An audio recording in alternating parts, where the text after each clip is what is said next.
खुलुमबाय स्टुडियो आं Robin Basumatary APDCL दलेगाव Ayushman आरोग्य मन्दिर हस्पिटालनि साजों कारेन्ट तार बोलांनायनि सायाव अजद कक्राझार सहरनि साखाथियाव थानाय दलेगाव गामिनि दलेगाव आयुष्मान आरोग्य मन्दिर हस्पिटाल साजों कारेन्ट तार बोलांनाया गाहाय फारसे लावबोदों बेखौ नुनानैनो ओनसोलनि सुबुंफोरा गिखांनाय फैदों। नंगौ दलेगाव आयुष्मान आरोग्य मन्दिर हस्पिटाल कमिटिनि सोद्रोमाफोरा एपीडीसीएल मावखुलियाव बोखारना गुबुन फारसेजों बोलांनो थाखायबो लाइजाम गथायखांबाय नाथाय आर'जलाइ होनायखौ एपीडीसीएलनिफ्राय दासिमबो जेबो फिननायखौनो मोननो हायाखै होनना खौरांगिरिनि गेजेरजों दलेगाव आयुष्मान आरोग्य मन्दिर हस्पिटाल कमिटिनि आफादगिरि बिपिन नार्जारिया बुंथियो। बे दलेगाव आयुष्मान आरोग्य मन्दिर हस्पिटालाव गोबां बेरामि सुबुंफोरा फाहामथाय लानो थाखाय फैयो मानोना कारेन्ट तारा लावना गाहाय जानायनि जाउनाव गिनांगौ जानानै फैदों। एपीडीसीएलनि फारसे गोख्रों रावजों बुंथिबावोदि जुदि सोरबा कारेन्टजों बोजाना माबाफोर जायो अब्ला एपीडीसीएलनि सायाव थागोन होनना गोख्रों रावजों बुंथिदों कमिटिनि आफादगिरि बिपिन नार्जारि बिथाङा। जोङो थारमाने बे साब सेन्टारनि बे थ्रु गेजेरजों हाबनाय एपीडीसीएलनि तार सासे न'खराव थांनाय दा बे जोंहा आख' फाख' जानानै दं गेजेरजों थांनायजों गोदोबाथ' गोजौमोन दा तारा लावलांबाय लावै लावै दा हायलांबाय जेनेबा नैबे न'आवबो गोदो गोजौमोन तारा दाथ' गाहाय जानानै थिङाव नांहां जायो एखमबा अखाफोरजों माबा जाजानो गिनानै दा जोङो बेनि जोङो CHO सारा एपीडीसीएलआवबो कमप्लेन हैखांबायमोन सिगाङाव दा एपीडीसीएलआ दा बेखौ जेबो इनिसिएटिभ लायाखै दा बेखौनो आङो नोंथांमोननि गेजेरै बेखौ जाहाथे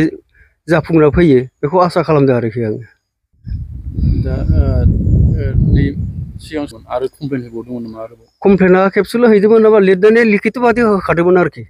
खिन्थु बेखौ गावसोरबो नायफैयाखै माबायाखै बिदिनो जानानै दङ जेबो गुरुत्थ' लायाखै गावसोर सारभेयावबो फैयाखै नालाय दा थांबाय थानोबो आख' फाख' हयथ' बिदिनो जानो हागौ। दा माबायदि प्रब्लेमाव गोलैदों बेयो? प्रब्लेमाथ' दा नोंथांनाव नुदों नैबे ताराथ' गाहायथारसैयानो नङा होमबा दा तारा लावलांबाय थाबाय बे गोदोनि तार गोबावनि समनि दा बेखौ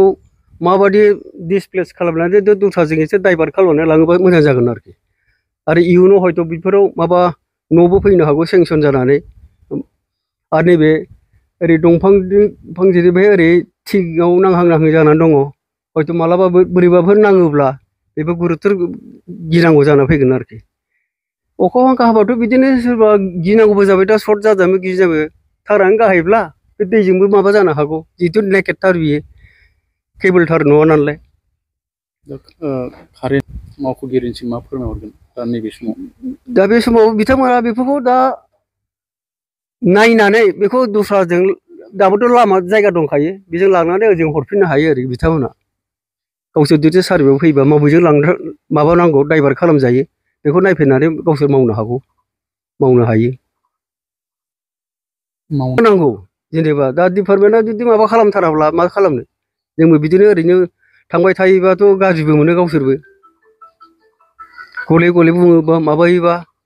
इयुनफ्राव जेनेबा माबाफोर बोरैबा इन्सिडेन्ट जायोबाथ' बेथ' एपीडीसीएलनि दायित्व' जाहैगोन जिहेथु जों लिरना होखानाय